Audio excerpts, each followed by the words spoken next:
Hi, Richard Woods here from Yomp. We're about halfway through our Yomp this afternoon through Chiltern Common, and I've come to this marvellous frozen lake to talk to you about a few tips about branding for small businesses. In fact, there's going to be 10 tips for branding for small businesses, excuse me.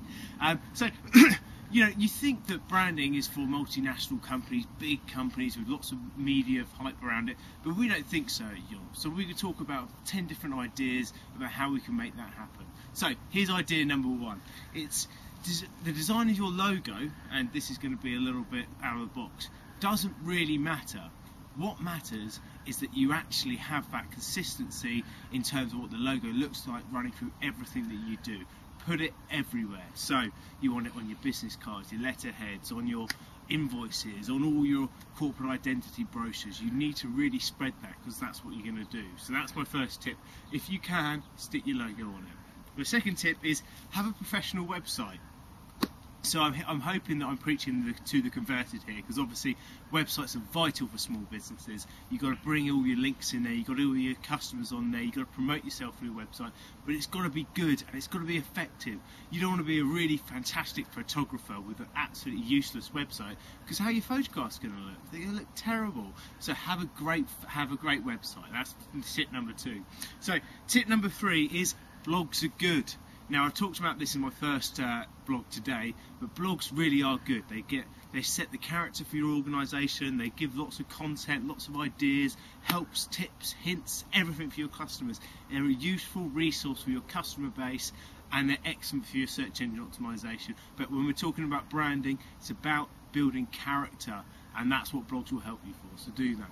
So, what's number four? Blogs are good, and this is quite an interesting number four, but they're not everything. Okay, so make sure that you have at least 7 marketing tips running through. You just laugh because I think someone's about to walk around here. But make sure you have about 7 marketing tips running through your website. Your marketing is about seven channels or more. So that would be networking, that can be SEO, that's obviously your website, your blog as well, direct mail, email marketing. Make sure you're running everything, okay? So a good spread for your branding.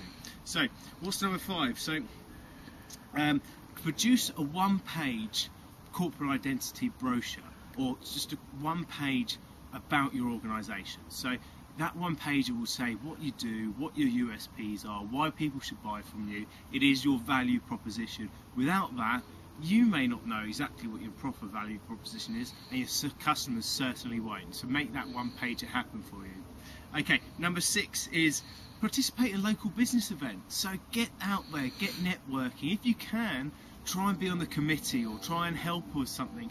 Be local, network local, see people local, and build up that local rapport with people, because the more people you know, the more organisations you're involved in, the better it is, the bigger your brand builds locally. And that's great for small businesses. Okay, so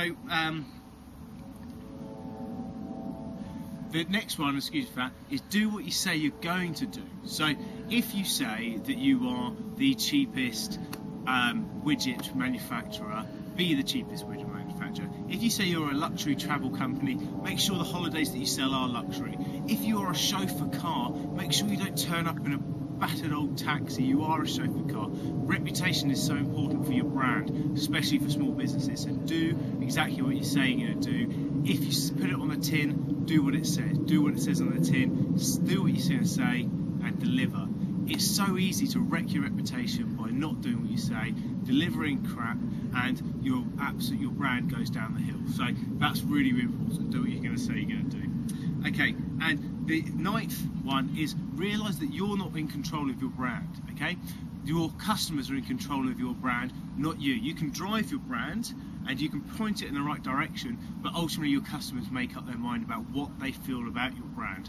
So keep on driving it in the right direction, but make sure you don't lose control of your customers, because they're ultimately the decision makers about what people think about your brand. It's a great tip. And the final tip is branding isn't much about the people that say it is. So make sure that you are your brand. You build your brand yourself, and you are your brand. You do everything that you would like to be done and like to be represented for. So make sure your staff turned out well, they're all looking good, everybody's working well towards it. So there's my 10 top branding tips. Sorry for the shaky start, and I look forward to speaking to you later.